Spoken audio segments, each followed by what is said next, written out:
Nesse vídeo eu vou analisar junto com você a carteira de um membro do canal e aí a gente vai descobrir o que eu faria diferente ou o que eu manteria, se a carteira dele está rendendo bem ou mal, é tudo isso que a gente vai ver nesse vídeo, então vem comigo. A você que está chegando agora, seja muito bem-vindo, meu nome é Luan, consultor de valores imobiliários e neste canal eu te ajudo a alcançar a liberdade financeira. E aqui a gente vai analisar a carteira de um membro do canal e também ver ao final como vai ficar o imposto de renda dessa carteira. Começando aqui com o relato do membro. Ele veio no canal, fez um comentário e me mandou um e-mail. E esse aqui é o e-mail dele. Sou o rapaz que comentou no seu vídeo em relação à análise das carteiras dos membros do canal. Se você ainda não é membro, você é louco. Invisto há aproximadamente 2 anos e meio. Já faz um tempinho, então ele pegou ali um pós-pandemia, durante a pandemia, mas o pós-início da pandemia.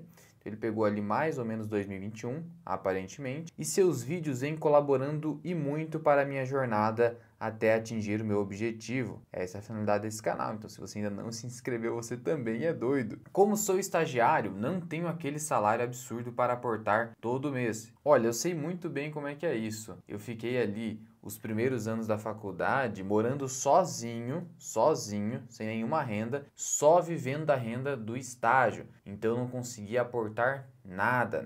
Você ainda consegue. E tem uma carteira ali já com um volume bem bacaninha, vou mostrar para vocês. E aí ele diz: mas mesmo assim tento me policiar ao máximo para aportar a maior quantidade possível, desde cedo, com bastante disciplina, mas também não acabe com o seu psicológico. Você está estudando, você está estagiando, tente dar uma equilibradinha. Claro, no começo a nossa vida é super desequilibrada até que a gente se aproxime das nossas metas, mas também não precisa ter um burnout, também não precisa destruir o seu psicológico sob pena de você não conseguir ter consistência. A consistência deve ser a sua prioridade até atingir suas metas. Beleza, é CPA 20, a certificação do mercado financeiro. Você tem ali a certificação inicial, que eu diria que é a CPA 10, depois a CPA 20. Então ele já tem noções ali intermediárias no mercado financeiro. E aí ele disse que conseguiu montar uma carteira bacana por conta disso, diversificando em renda fixa e renda variável, mas mesmo assim ainda sinto que preciso modificar um pouco minha carteira e começar a investir no exterior. Então ele não tem nada do exterior ainda, e é algo que eu já venho dizendo há algum tempo. Investir no exterior, diretamente no exterior, pode não ser uma necessidade, mas ter ativos dolarizados é uma necessidade, praticamente para qualquer carteira, exceto daqueles investidores muito conservadores que só querem ter renda fixa. Para investidores com perfis mais agressivos, e a gente vai ver aqui qual é o perfil dele provavelmente, para esses perfis a gente precisa de ativos dolarizados. Não basta ter apenas ações de empresas exportadoras, que acabam se beneficiando quando o dólar está em alta. Por exemplo, Klabin, Suzano, Vale e outras ali, VEG, por exemplo.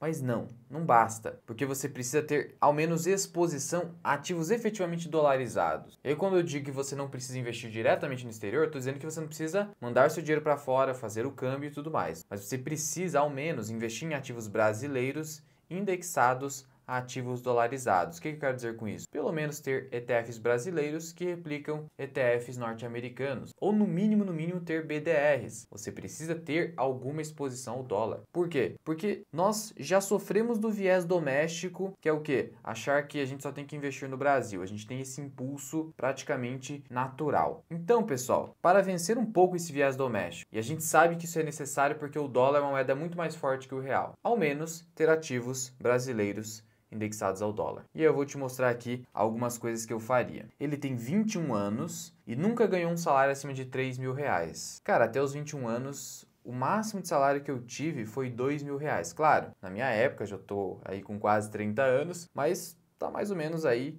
no quanto eu ganhava nessa época, se você pegar pela inflação e tudo mais. Acho que eu ainda ganhava um pouco menos. Aí ele diz: a não ser quando eu fazia muita hora extra na antiga empresa e usava aquela grana para aportar na carteira, no qual fez total diferença lá no início. É o que eu disse aqui e volto a repetir, não precisa se sacrificar demais, até porque você está numa fase aí que é muito mais importante você investir em educação, em desenvolvimento pessoal, do que só aportar.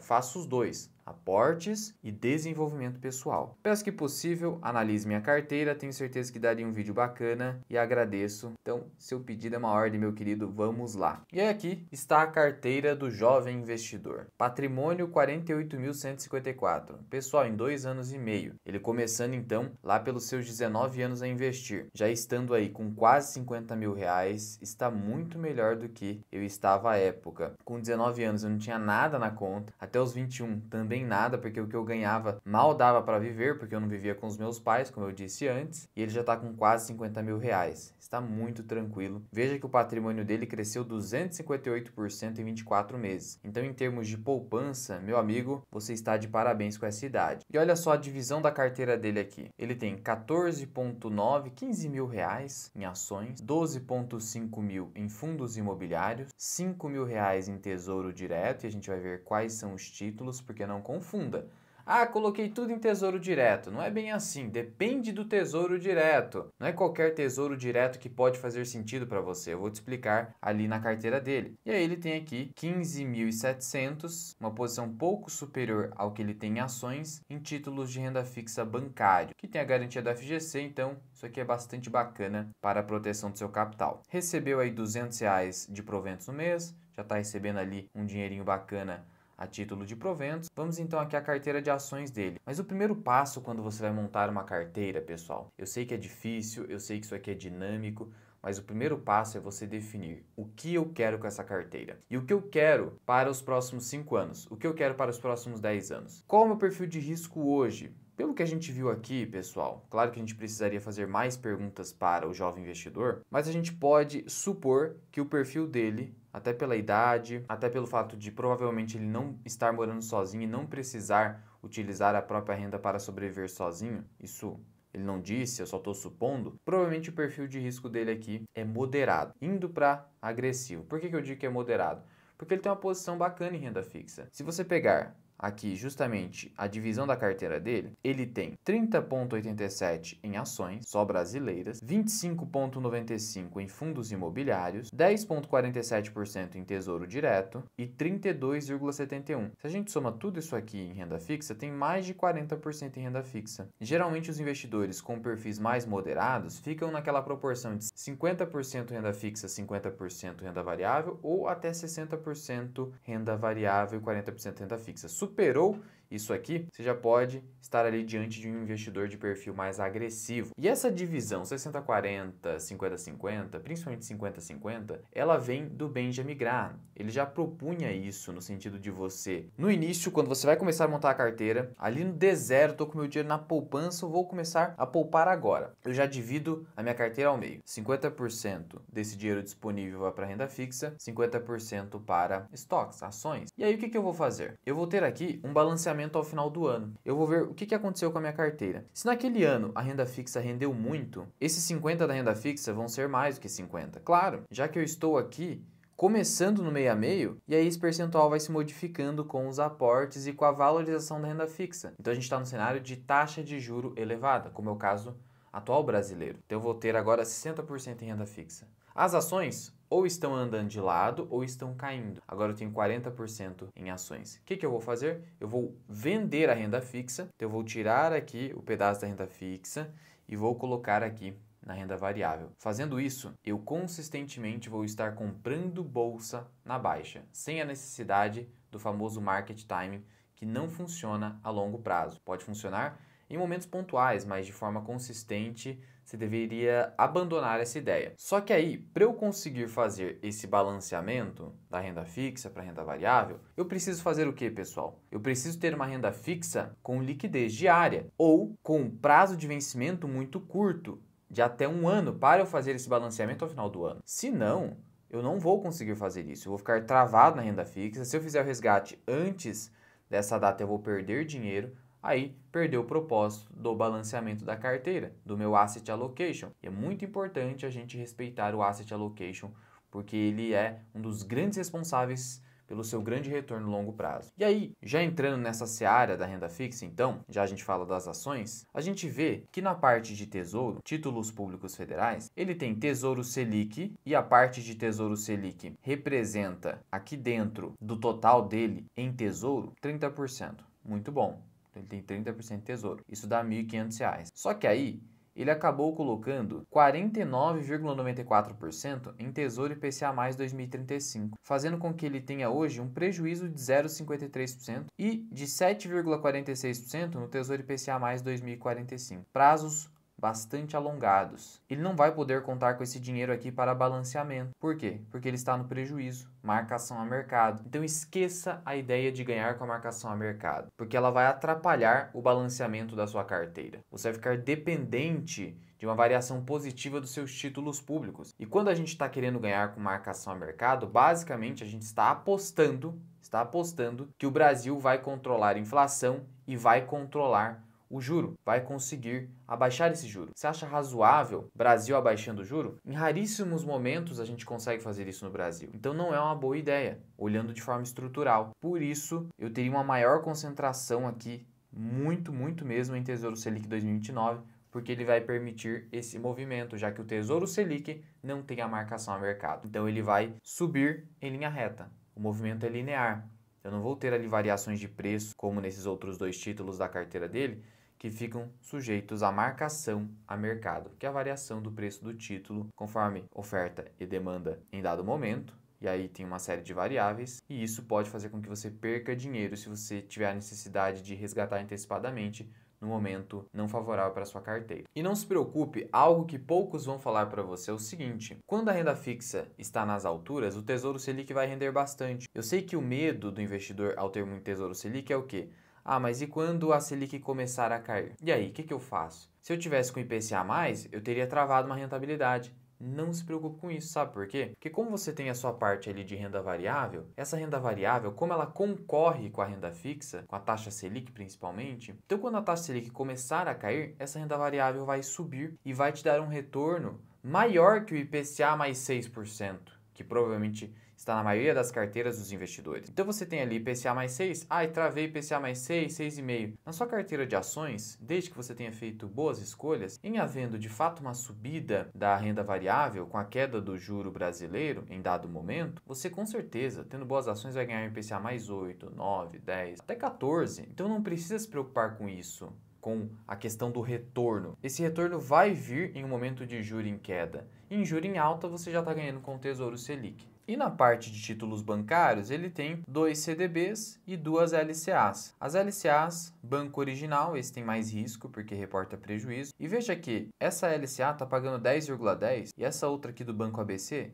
está pagando um pouquinho mais, apesar do Banco ABC ter menos risco, que é um banco com lucros consistentes. E por que isso acontece? Por causa do prazo. Quanto maior o prazo, maior a taxa de retorno que os investidores, aqui no caso credores, exigem de um título. Mas como a quantidade não é expressiva, ambas aqui estão abarcadas pela FGC, muito tranquilo esse investimento, e a taxa de rentabilidade pode parecer baixa para você, mas entenda que a gente tem hoje uma Selic que deve fechar a 11,75 ao final desse ano, podendo subir para o ano que vem, mas a ideia é, eu não consigo a Selic de forma líquida. Então, tirando taxa de custódia da B3, do Tesouro Selic, e tirando também imposto de renda, eu vou conseguir hoje algo muito próximo de 10%. Então aqui esse do banco original está baixo, mas o Banco ABC já começou a ficar mais legal. É claro que se eu pegar hoje títulos de crédito bancário no mercado, eu vou conseguir 11%. É porque ele pegou já há algum tempo, mas faz parte. Quando a gente investe em pré-fixado, não tem como acertar o topo, ainda mais no Brasil. Mas ok, título isento com garantia da FGC, prazo curto, aquele acertou no prazo, até 2 anos, mas eu diria que pensando em balanceamento, seria bom até de no máximo 1 ano, como eu falei para vocês, segundo a estratégia Benjamin Graham. E os CDBs aqui tem prazo mais curto também, e a rentabilidade também é ok. Essa parte aqui está tranquila, só não teria um prazo superior a 1 ano pensando em balanceamento. Mas o que eu mudaria mesmo seria isso aqui. Não que ele deva resgatar antecipadamente, senão ele vai ter prejuízo, mas eu não aportaria em IPCA+ de prazo longo. Quer um pouco de IPCA+, no máximo 2029. Não vale a pena ficar em título longo no Brasil. Por quê? Porque basicamente não dá para apostar na queda do juro brasileiro, ao menos não em prazos menores aí. E aí você pode precisar desse dinheiro em prazos menores, não só para fins de balanceamento, mas para outras finalidades. Então, fica ligado a respeito disso. Fechou a parte de renda fixa? Então, ele tem aqui 40%. Então, esse percentual de 40% é legal, bacana.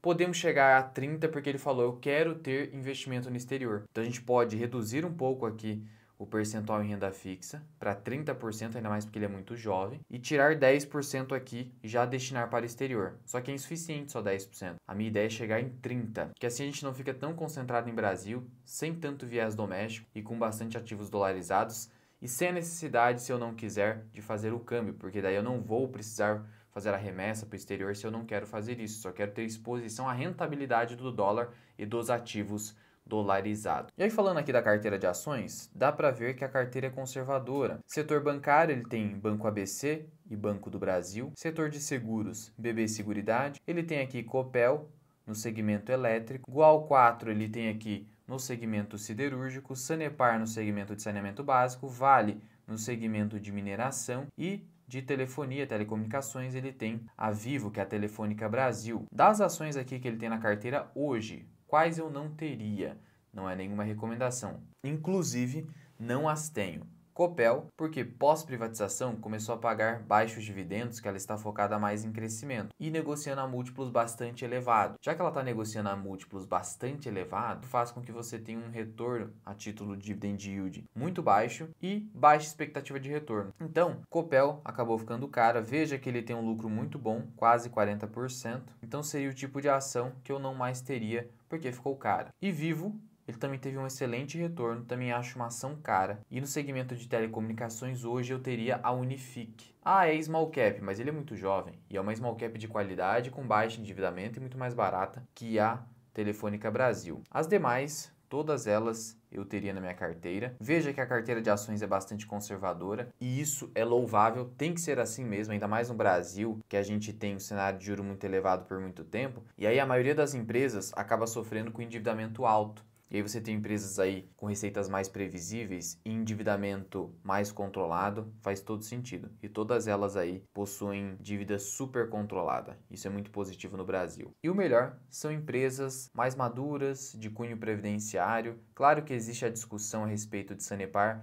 por demorar a fazer o pagamento, e até mesmo com Vale, porque Vale acaba sendo uma empresa de commodities, mas afora essas ressalvas, também não dá para ter tudo, são empresas sim maduras e que podem ser consideradas previdenciárias. E o percentual 30%. Então aqui eu reduziria esse percentual, justamente para ter gordura para investir no exterior, tiraria aqui mais 5 a 10% das ações, para eu ter 5 a 10% para exposição exterior. Luan, preciso vender tudo? Não há necessidade de venda. Você pode começar a montar a posição no exterior com os seus novos aportes e os dividendos oriundos da carteira Brasil. Agora, quer fazer alguma vendinha ou outra de ativos mais caros ou que eventualmente você não queira mais ter na carteira? Isso também poderia ser feito, mas o ideal é usar os novos aportes e os dividendos para a montagem da carteira no exterior, até porque Bolsa Americana está cara, então não precisa ter pressa para a montagem de posição no exterior. A grande ideia é a gente ter exposição efetiva ao dólar, que, como vocês já devem saber, deve continuar subindo, principalmente pela política comercial do Trump, de tarifação de produtos importados, e no âmbito doméstico, aqui no Brasil, a questão fiscal, que segue bastante descontrolada. Então tudo isso favorece um câmbio em alta. Em fundos imobiliários, eu reduziria bastante. Então eu até poderia deixar aqui 25% até 30% em ações. Eu reduziria para 10%. E aí eu teria 15 a 16% aqui que eu poderia jogar para o exterior.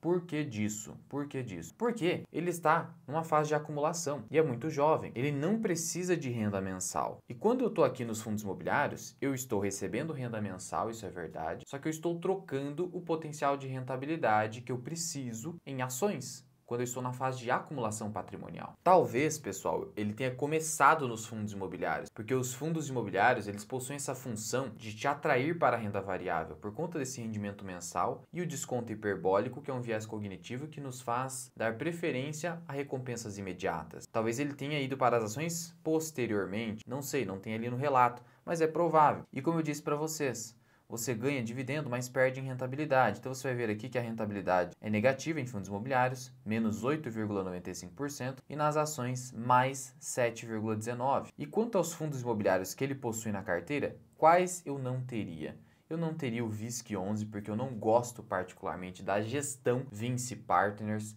e gestão em fundos imobiliários é algo muito importante. Afinal de contas, você está pagando uma taxa de administração para um terceiro gerir os seus recursos. Você se torna um cotista e aí você está, o quê? Delegando a decisão de comprar participações imobiliárias, basicamente, ou em títulos de dívida imobiliária, para delegar isso a um gestor.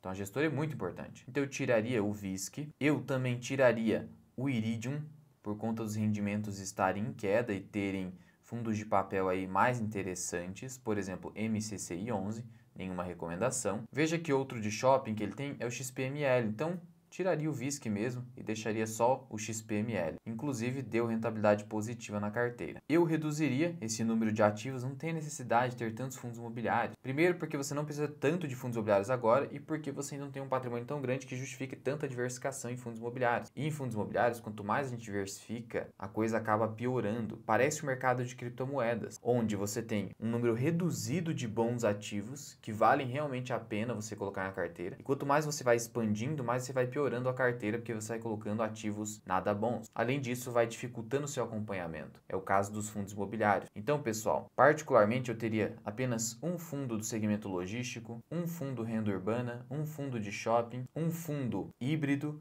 e outro fundo de papel. Então, 5, 6 fundos, nada de 11. Então, veja, tem o Bresco aqui na parte logística, beleza? HGBS Shopping, então eu teria HGBS, talvez XPML, beleza? São 2 bons fundos. HFOF, fundo de fundo, não vejo necessidade de ter. LVBI, estou repetindo com Bresco, tá, ok. Maxi Renda, tá, dá para ter também. Aqui, RBED 11, aí eu já não teria, por mais que esteja pagando um bom rendimento, mas bom rendimento, cuidado.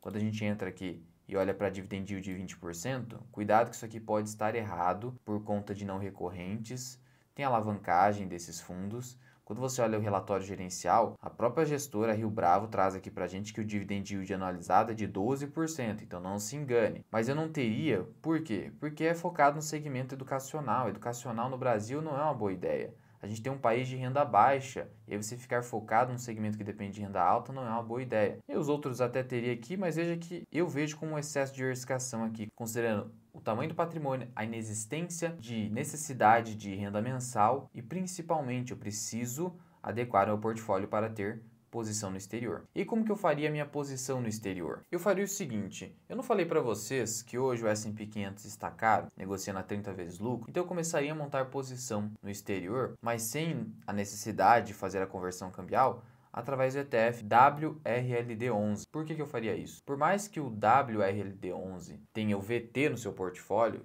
que é um ETF que tem 60% Estados Unidos, você ainda tem 40% o resto do mundo. Então, eu consigo ficar diversificado não só em Estados Unidos, que está caro, e também em outras moedas globais. Então, isso me dá uma posição neutra e já começa a diversificar no exterior. Então, eu começaria aportando nesse ETF para montar a minha posição no exterior. E veja que o retorno dele por conta da variação cambial foi excepcional nos últimos 12 meses. Então, você não estaria deixando dinheiro na mesa. A ideia é proteger o seu capital contra a variação cambial e aqui você conseguiria fazer isso. Contra a variação cambial, pensando em real enfraquecido, como a gente está vendo hoje, e deve continuar vendo. Mas precisamos notar o seguinte, há ainda a questão do imposto de renda. A gente vê que ele já tem aqui 50 mil reais praticamente, e que se ele fosse vender mais de 20 mil reais no único mês, o que ia acontecer? Ele pagaria imposto de renda se ele vendesse com ganho de capital. Nas ações, praticamente todas elas ele tem ganho de capital, com exceção do Banco do Brasil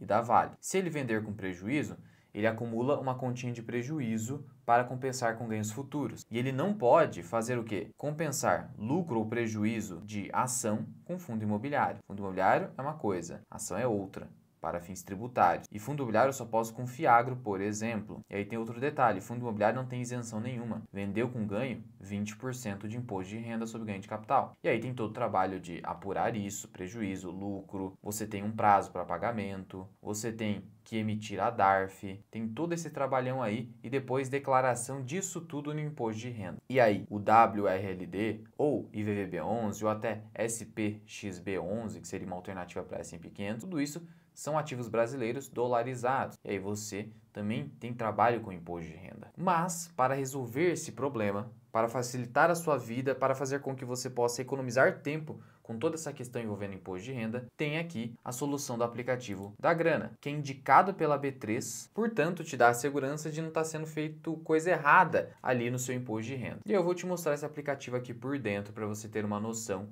do que você vai ter nele. E aqui estou dentro do Grana, pessoal. Olha só, eu tenho aqui a abinha da carteira, o consolidador, mas o que eu quero te mostrar aqui é o seguinte. IR mensal. Nessa parte de IR mensal, ele pega aqui para você mês a mês tudo que você tem a pagar ou prejuízo a compensar. Deixa eu voltar aqui para outubro. Cliquei aqui em outubro, voltei. Isento de cobrança no mês. Detalhes do cálculo. Por quê? Porque eu tenho aqui um prejuízo acumulado. E aí, por conta desse prejuízo acumulado, eu acabo não tendo que pagar imposto. E tudo isso já consolida aqui para mim. Setembro, mesma coisa. Isento de cobrança no mês. E aí tem o isentômetro. Porque ele já vê aqui para mim, passou de 20 mil, vamos ver se vai estar isento. Ele já traz isso aqui para você. E se tiver imposto a pagar, ele vai emitir a DARF aqui para você com juros e multas. Se você perder o prazo, não pode perder o prazo, que é até o último dia do mês subsequente ao da operação. E vai estar tudo aqui para você. Com poucos cliques, você já consegue emitir a DARF e acompanhar como é que está aí o prejuízo acumulado para que você possa não perder dinheiro.